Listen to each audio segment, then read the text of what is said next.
भारतरत्न डॉ.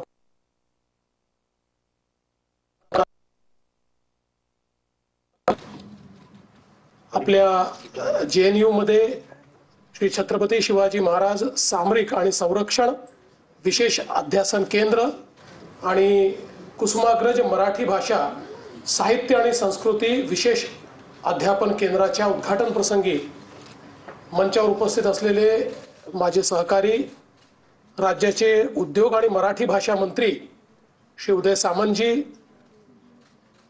आपले तंजावूर घराण्याचे छत्रपती बाबाजी राजे भोसलेजी, आपल्या कुलगुरू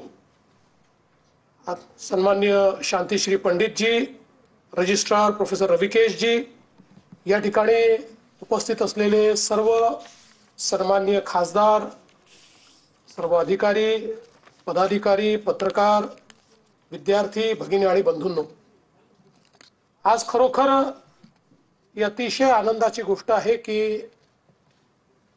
या विद्यापीठामध्ये छत्रपती शिवाजी महाराजांच्या सामरिक शक्तीचा आविष्कार आणि त्याचं अध्यापन करण्याचा काम सुरू होत आहे।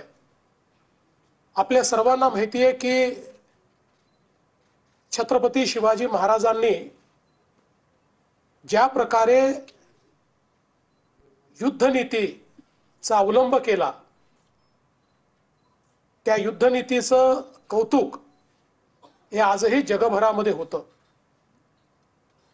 मला अतिशय सांगताना आनंद वाटतो की नुकतंच युनेस्कोने छत्रपती शिवरायांच्या 12 किल्ल्यांना जागतिक वारसा स्थळ म्हणून त्या ठिकाणी मान्यता दिली आणि याचं वर्णन काय केलंय, Maratha military landscape of Chhatrapati Shivaji Maharaj. म्हणजे त्यांचं जे काही सामरिक स्ट्रॅटेजिक प्लॅनिंग होतं त्याला एक प्रकारे युनेस्कोने जागतिक वारसा म्हणून आज स्वीकारलेला आहे।